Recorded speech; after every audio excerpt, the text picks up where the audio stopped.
All right, so strap in, everyone, because today we are diving deep into some seriously mind-bending stuff. We're talking ONA, the Order of Fine Angles, and their whole thing with future magic. Yeah. You guys sent in their document, ONA, the Satanic Guide to Future Magic, and let me tell you, this thing, it really throws a wrench into everything we think we know about, typical occultism. Yeah, it's definitely not your grandma's Satanism. Like, the second you think you have them figured out, they flip the script. Instead of, like, worshiping an actual devil, they see Satan more as this dot symbol. It's like the driving force of evolution, That constant push to break past limits and become something more. Okay, so less fire and brimstone, more like, what? Harnessing cosmic energy or something for self-evolution. It's almost like they're saying, forget praying to gods, we're trying to become them. Exactly, and that's where their whole philosophy gets really interesting. They believe humanity's been held back by clinging to all these outdated beliefs, worshiping these external deities instead of tapping into, our own potential for godhood. So no dusty grimoires then? No chanting in ancient tongues. What's the ONA playbook even look like? Well, that's the thing. They're not about to hand you some prepackaged system, right? ONA is more about throwing down a challenge, not a rule book. Imagine a world where instead of fearing the power of Satan, we embody that force for change ourselves. Like, that's what they're pushing for. Now, that's a bold statement. It makes you wonder, though, what they consider truly sinister if they aren't buying into this whole good versus evil thing. For ONA, stagnation is the ultimate sin. Anything that hinders growth, stifles creativity, or tries to box us into these rigid systems of belief, that's what they see as truly detrimental. They're all about constantly pushing boundaries, questioning everything, and just forging your own path, even if it makes other people uncomfortable. Reading through this material you sent, I couldn't help but think about, well, how often we get stuck in these cycles of looking to the past for guidance, right? Whether it's religious doctrines, cultural norms, or even just our own ingrained habits. ONA seems to be saying, hey, what if we threw all that out the window and just focused on creating the future we want right here, right now? And that's where future magic comes in. It's not about incantations or summoning spirits. It's about becoming active participants in shaping reality. So it's less about dusty rituals and more about practical action. That almost seems kind of contradictory, given the seemingly esoteric nature of their whole philosophy. It's one of the things that makes ONA so fascinating. They call this principle ERA, emphasizing direct experience, taking risks, and pushing past fear to actually enact real change. Less talk, more action. Think of it this way, imagine a blacksmith working with metal, right? It's not enough to just know about the metal. They have to hammer it, heat it, actually shape it to create something.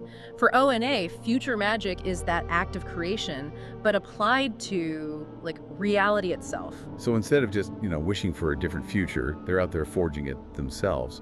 Metaphorically speaking, of course. But if there's no rule book, no clear path, how do they even decide which actions to take? How do they navigate that space between thought and actually making something happen? ONA would say, see, that's the thing. Asking that question, it just shows how much we rely on those external structures. They're not about following some map. It's more like learning to read the terrain, They think we all have this innate ability to tap into what they call causal currents. Basically, these subtle energies, patterns that kind of influence how things play out. Okay, so less GPS, more like intuitive wilderness trekking. I think I'm starting to get it. Yeah. Trust your gut, be aware of what's around you, and just be ready to adapt as things change. Yeah. But it still feels like there's a piece missing. If they're not about good versus evil, no divine plan or whatever, where does their sense of purpose come from then? What drives them? That drive comes from a deep understanding of archetypes and and how they shape our individual consciousness, but also collective reality. Archetypes. You mean like those classic figures we see all over history and mythology? The warrior, the magician, the sovereign. I'll admit, that's always been a bit fuzzy for me, especially with ONA's whole thing about forging your own path, Seems kind of contradictory. Right, but it's not about just copying those figures. It's more about understanding the principles behind them. Think of archetypes like blueprints for different ways of being and acting in the world.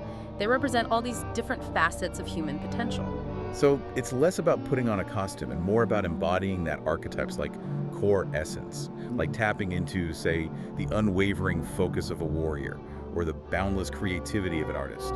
Exactly. And one archetype they really focus on is the explorer, the pioneer venturing into uncharted territory, right? They believe everyone has the capacity to embody that spirit of discovery, to push past the boundaries of what we think is possible and actually bring something new into the world. It's like they're taking that classic hero's journey from mythology and applying it to, well, to the evolution of consciousness, but venturing into uncharted territory that can be dangerous, unpredictable. They acknowledge that, right? Absolutely, and that's where this idea of nexions comes in. This is where ONA's practical approach kind of intersects with their more esoteric ideas, and it gets really interesting. All right, so we're back. And I gotta say, you've really piqued my curiosity here. Before the break, we were wading into the murky waters of ONA's nexions. Something about how it all ties together. Fill me in. Right, so picture those places, right? The ones throughout history that seem to just vibrate differently. Ancient temples, mystical groves, maybe even some cities that just hum with a different kind of energy. I think I know what you mean. Well, ONA thinks these aren't just random spots, they're nexions, like points where the veil between, our everyday world and something else gets thin. Like energetic gateways or something. Yeah. Places where thoughts become things more easily. It reminds me of how some people describe, like, feeling this shift when they visit certain historical sites, Yeah, exactly. And here's the real ticker. ONA doesn't think we're limited to just finding these naturally occurring nexions. They say we can consciously create them. Hold on, back up. You're saying we can, like, build places or communities that act as magical power sources. That's what they're claiming. They think that by understanding how these nexions actually work, we can intentionally design our lives, relationships, even our environments to tap into this energy and potential. So it's not just about physical buildings then, but about cultivating a certain way of being or a collective mindset that helps us access those, like, deeper currents you were talking about. Exactly. They'd argue that ancient cultures just got it. They understood this intuitively, and you see it in everything from their city planning to their social structures, their rituals. And we've kind of lost that thread, haven't we? Yeah, that understanding of how to, consciously co-create with these forces. And ONA is trying to bring it back, drag it into the modern world, maybe even take it further. And this is where it all circles back to their whole deal with self-evolution and future magic.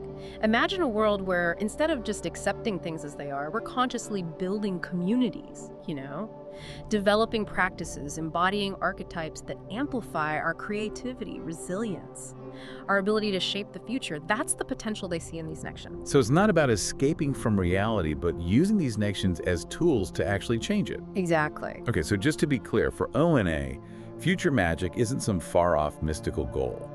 It's about taking responsibility and building the world we want to see here and now, right? Yeah, it's about realizing we're not just along for the ride when it comes to how things unfold. We have the power to influence the very fabric of reality.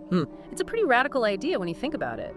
It really makes you question our place in the grand scheme of things and what we're truly capable of as human beings. And that's what's so fascinating about ONA and this whole concept of future magic. It's not about blindly following some dogma or waiting for someone to save us. It's a call to action, to step into our power and become the architects of our own destiny. And on that note, we'll leave you all to ponder the possibilities. Until next time, everyone, keep asking questions, keep exploring, and keep diving deep.